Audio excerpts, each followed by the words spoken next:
રખિયાલ માજી principal high school Acharya કોદર પ્રભુ રખિયાલ 2001થી 2થી રામજી પ્રભુ ત્યાંથી બધા લાભ લે છે. જ્યારે નાનજી પ્રભુ પણ હતા. નાનજી પ્રભુએ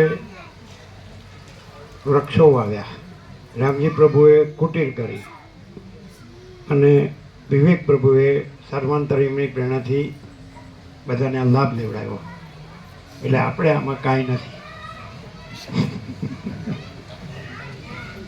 નાનજી પ્રભુએ વૃક્ષો વાવ્યા, રામજી પ્રભુએ કુટીરો કરી. આપણને ખબર નથી. આપણે તો એ 2001-2માં આવ્યા પછી 22 વર્ષ સુધી આપણને તો આનું સ્વપ્નોય નથી આવ્યું આ જગ્યાનું. પણ વિવેક પ્રભુ સર્વાંતરીની પ્રેરણાથી આવ્યા કે આવો તો આવ્યા, આપણે કાંઈ નહીં. અને આ બધા 22 વર્ષથી લાભ લેનારા હાઈસ્કૂલના માજી આચાર્ય, જેમ ધનજી પ્રભુ એવી રીતે કોદર પ્રભુ, એવી રીતે રામજી પ્રભુ.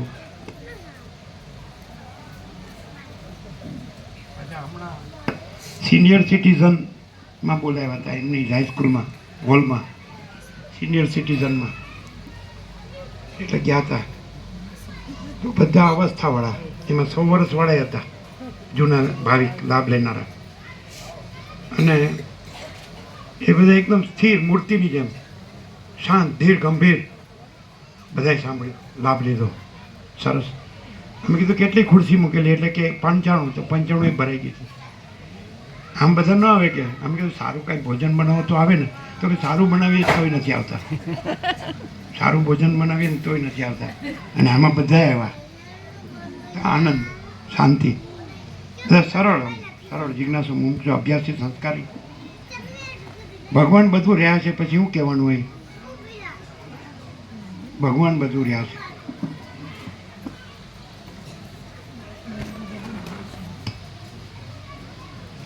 આબાલ વૃદ્ધ પ્રભુઓને મારા કોટી કોટી વંદન. જય પ્રભુ, જય પ્રભુ.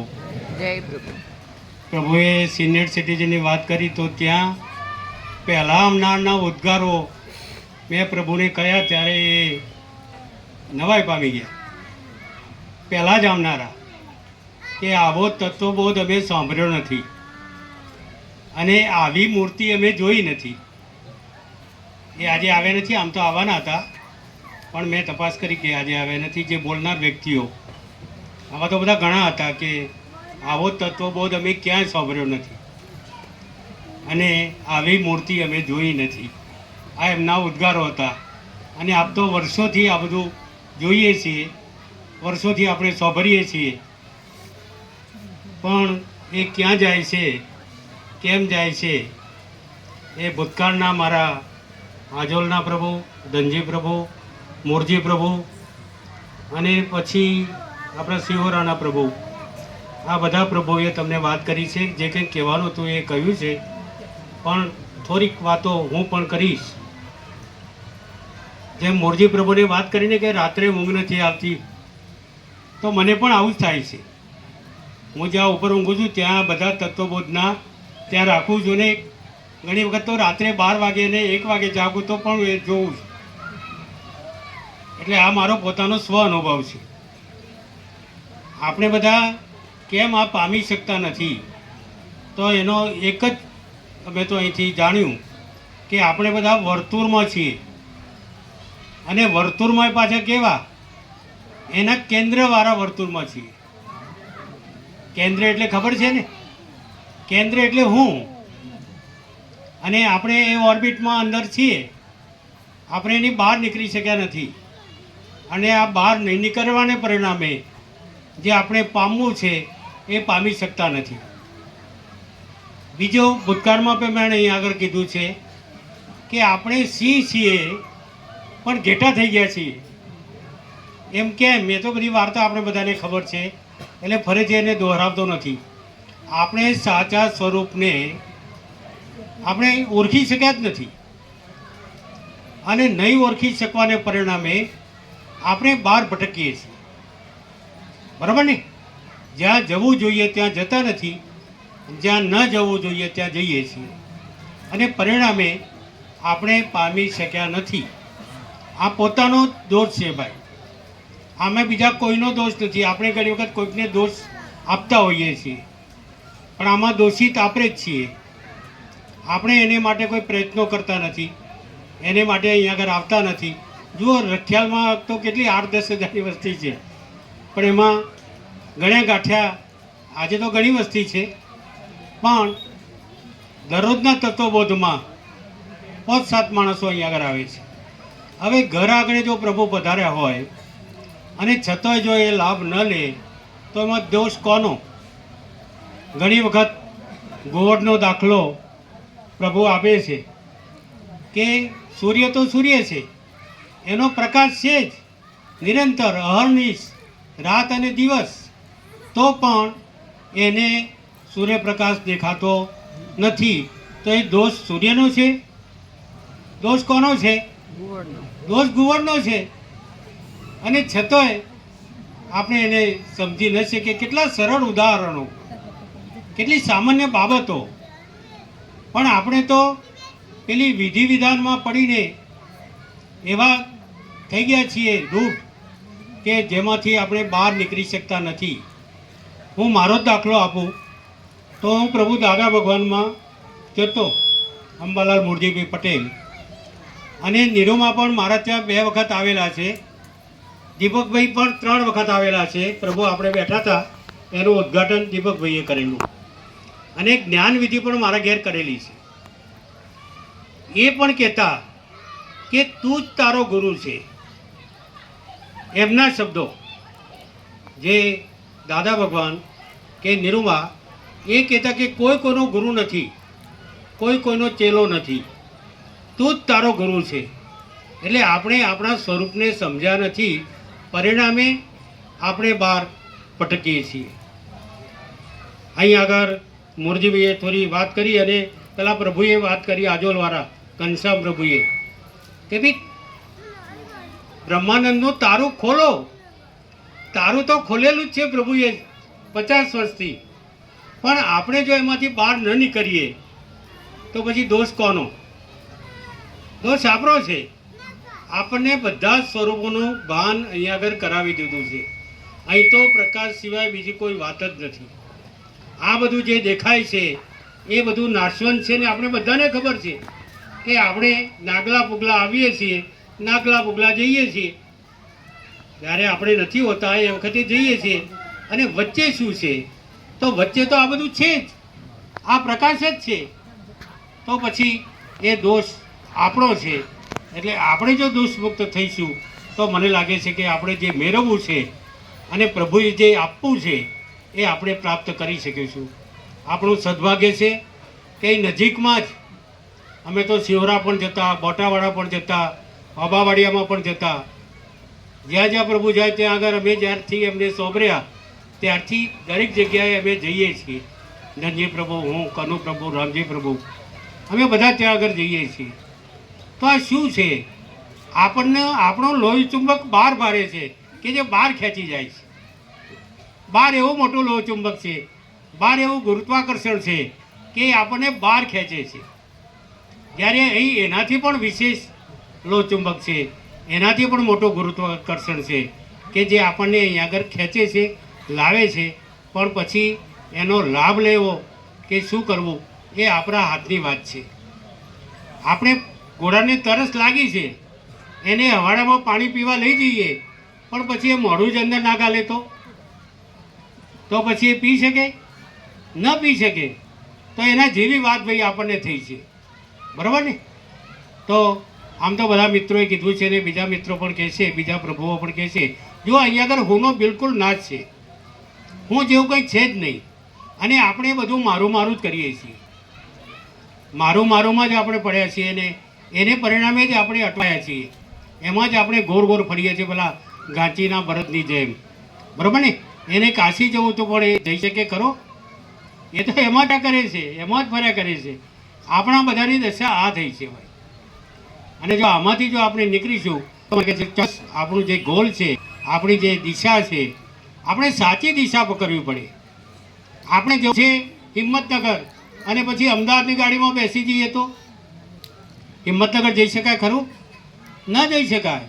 આપણે તો જે સાચી ગાડી છે, જે અમદાવાદ તરફ જે દિશામાં ગાડી જાય છે એ ગાડીમાં જઈએ તો જ ભાઈ અમદાવાદ પહોંચી શકાય. બાકી તો તમે ત્યાં આગળ ન પહોંચી શકો. અહીં આગળ બીજી પણ વાત થઈ કે જે આખા વર્ષો સુધી અહીંયા આગળ રહે છે એમને કેટલા બધા તપાવે છે. સોનાને જેમ તપાવે ને એને ઘાટ આપવાનો હોય એમ તેમ અમે એમ સાંભળીએ છીએ. ઘણા તો એમ થાય કે ઊભા જ ના રહે, અહીં આગળ ઊભા જ ના રહે એટલો એને તપાવે છે. એમનો આશય એક જ છે કે એ પડી જાય બસ.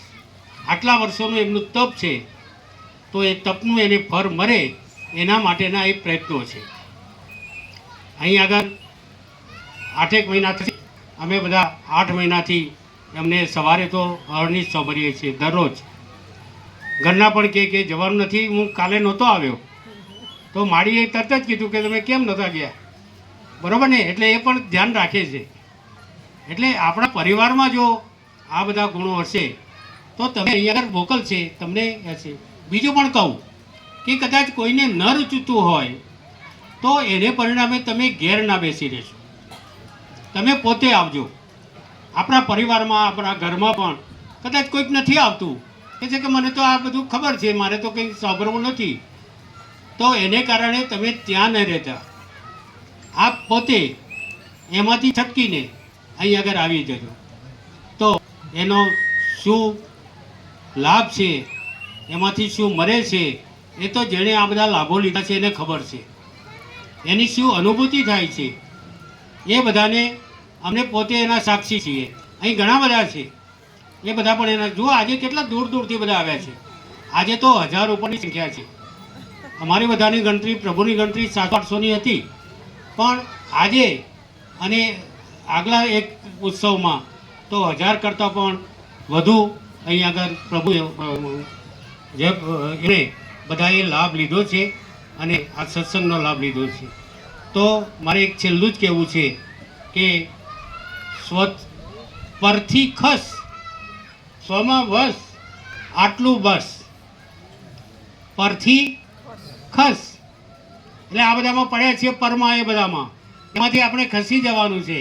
સ્વમાં વસી જવાનું છે, આપણામાં પોતામાં એમાં વસી જવાનું છે. બસ આટલું જ ખસ, આટલું જ.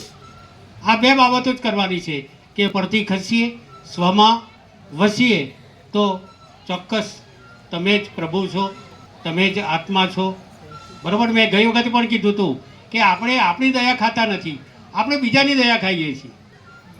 પણ આપણી જે દયા ખાવી જોઈએ, આપણી અંદર જે ઈશ્વર બેઠો છે, આપણો જે ભગવાન બેઠો છે, એની તો આપણે દયા ખાતા જ નથી.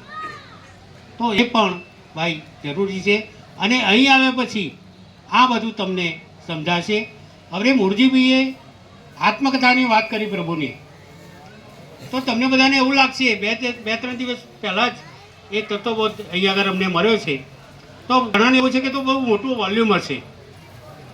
પણ માત્ર એક જ આમાં પ્રભુની આત્મકથા છે. અને આ આત્મકથામાં કહું તો એ 50 વર્ષથી જે અખંડ રહ્યા છે, અખંડ રહેવું એ બહુ મોટી બાબત છે ભાઈ, બરાબર ને? આપણે તો રજા પાડીએ છીએ અથવા તો પ્રસંગોમાં જતા રહીએ કે વેવાઈના ત્યાં જવું છે, કે આજે તો આ મિટિંગ છે, કે આજે તો આ સભા છે, આજે તો સાંસદ આવવાના છે. એટલે મારે આવું જ હતું કે ધારાસભ્યને એ બધું આવવાના હતા, એટલે પછી અમારે ત્યાં રહેવું પડ્યું. પણ આપણે બધા આમાં પડીએ છીએ, લૌકિક ક્રિયામાં પડીએ છીએ. પણ જે અલૌકિક છે એ અલૌકિક પામવા માટે આપણે કોઈ પ્રયત્નો કરતા નથી. આપણે શુદ્ધ ગુજરાતીમાં કહીએ તો ઠોઠોમાં ચલાવીએ છીએ. ઠોઠોમાં શબ્દ ખબર છે ને, આપણો ગામઠી શબ્દ છે. ઠાઠોમાં ચલાવીએ છીએ આપણે બધા વેટ કાઢીએ છીએ. તો એમની પ્રભુની આજ્ઞાથી એમની જે આત્મકથા છે, એક સામાન્ય માણસની આત્મકથા, એ અહીં આગળ વાંચું છું. આપ શાંતિથી સાંભળજો. પરમચિદ આકાશ, પરમ જ્યોતિ, અખંડ જ્યોતિ, autobiography of a simple human being. એક સામાન્ય માણસની આત્મકથા. પ્રભુએ લખ્યું છે પ્રકાશ સર્વમાં જોઈને વશિષ્ઠ પ્રકાશ અને સર્વ અવસ્થા, આ બંનેમાં વર્ષો સુધી યાદ જ્યારથી એમણે મહાપરિનિર્વાણ ચાલુ કર્યું ત્યારથી તે આજ સુધી 50 વર્ષ થયા છે અને આ 50 વર્ષ પ્રભુ અખંડ રહ્યા છે એનું આ પરિણામ છે. સંપૂર્ણ આનંદ મંગળ, સંપૂર્ણ સંતોષ, સંપૂર્ણ શાંતિ છે. જો પ્રભુ વારંવાર આનંદ મંગળની વાતો કરે છે. અમે અહીંથી નીકળીએ તો તરત જ કહે કે કુદરત પ્રભુ આનંદ મંગળ, તો અમે કહીએ પછી અંદર ગમે તે ટુકડો એ ના હોય, પણ અહીં તો આનંદ મંગળ. અમે ત્યાંથી ગેટમાં પ્રવેશીએ તે બહાર નીકળીએ ત્યાં સુધી આનંદ મંગળ હોય છે. પછી બહાર તો બગીચો બેઠી છે, આપણે બધા જાણીએ છીએ બગી એટલે શું. બહાર તો બગીચો બેઠી જ છે ભાઈ, પણ એને આપણે ન ચોંટવા દઈએ એના માટેના કંઈક પ્રયાસ કરીએ એ ખાસ જોવાનું છે. વશિષ્ઠ પ્રકાશમાં સર્વ અવસ્થામાં વર્ષો સુધી અખંડ રહેવાથી સંપૂર્ણ આનંદ મંગળ, સંપૂર્ણ સંતોષ, સંપૂર્ણ શાંતિ છે. પ્રભુનો એક જ છે કે અનંત પ્રકાશ, અનંત આનંદ, અનંત શાંતિ. વશિષ્ઠ પ્રકાશ, પરમ ચિદાકાશ, પરમ જ્યોતિ, અખંડ જ્યોતિ, સોનું, કુદરતનો ખોરો એટલે ભગવાનનું ઘર. જોઈને અહીં કુદરતનો ખોરો છે. આપણે મંદિરો બીજે શોધીએ છીએ, આપણે ડુબકીઓ બીજે મારીએ છીએ. હવે જોયું આપણે કુંભના મેળામાં પ્રભુ એ કહેતા આપણે દરરોજ એ ડૂબકી મારીએ છીએ. પ્રભુએ વારંવાર જ્યારે કુંભ મેળો ચાલતો ત્યારે પ્રભુએ વારંવાર કહ્યું છે કે આપણે અહીંયા આગળ દરરોજ ડૂબકી મારીએ છીએ ત્રિવેણી સંગમની. તો આ ત્રિવેણી સંગમ એટલે શું? તો ત્રિવેણી સંગમ એટલે અનંત પ્રકાશ, અનંત આનંદ, અનંત શાંતિ. આ ત્રિવેણી સંગમ છે અને આ ત્રિવેણી સંગમમાં આપણે સતત ડૂબકી અહીં આગળ મારતા રહીએ છીએ. એટલે ત્યાં જે આપણે લાભની વાત કરીએ છીએ એનાથી વિશેષ લાભ અહીં આગળ છે ભાઈ. મેં ગઈ વખતે પણ કીધું કે આ કોઈ પ્રચાર પ્રસાર નથી, આ બધું સ્વયંભૂ છે. બરાબર ને? આપમેળે બધા આવે છે ક્યાંયથી ને ક્યાંયથી. મારી બાજુમાં બેઠા હતા તો કે અમે છેક બલોલથી આવ્યા, તેનું પ્રભુનું કામ છે અમે, તો ત્યાંથી આવ્યા. વળી કોઈ દિલ્હીથી આવે, એક બેન તો દિલ્હીથી આવે છે તારના ગયા જ નથી, અહીં આગળ હાજર જ છે. બરાબર ને? અને હિન્દી ભાષી છે, પ્રોફેસર હતા.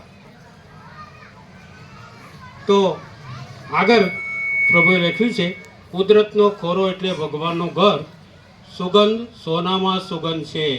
ભાઈ સોનું તો છે પણ એમાં સુગંધ ભરી છે. જ્યારે સોનામાં સુગંધ ભરે એટલે શું બાકી રહે? બરાબર ને? આપણને સોનું તો વાલું છે ને, બધાને વાલું છે, પણ એમાં સુગંધ ભરી છે અને પછી તો શું વાત જ રહી, કોઈ એની વર્ણન ન થઈ શકે. અદ્ભુત છે ભાઈ, અદ્ભુત. છેલ્લે લખ્યું છે ટચુકડા માનવ મસ્તિષ્કમાં રહેલી ટચુકડી બુદ્ધિને, ટચુકડા માનવ હૃદયમાં રહેલી ટચુકડી ભાવનાને આથી વધુ બીજું શું જોઈએ? આપણે બીજું શું જોઈએ?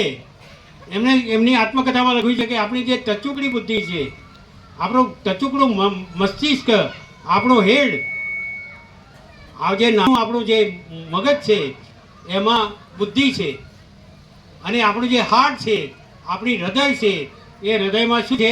ભાવના.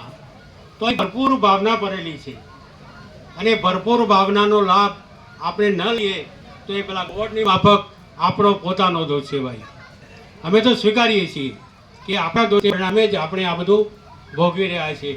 અને અમારા દાદા ભગવાનમાં પણ એ કહેતા કે ભોગવે તેની ભૂલ, જે ભોગવે તેની ભૂલ. બરાબર? એટલે એ પણ છે. આથી વધુ શું જોઈએ? જય પ્રભુ. અનંત પ્રકાશ, અનંત આનંદ, અનંત શાંતિ. બધાને મારા જય પ્રભુ. આમ તો ઘણું બધું કહી શકાય પ્રભુ વિશે, પણ આપણે પણ બીજા શ્રોતાઓને સૌરભ છે, એટલે ફરીથી બધાને મારા જય પ્રભુ, જય પ્રભુ.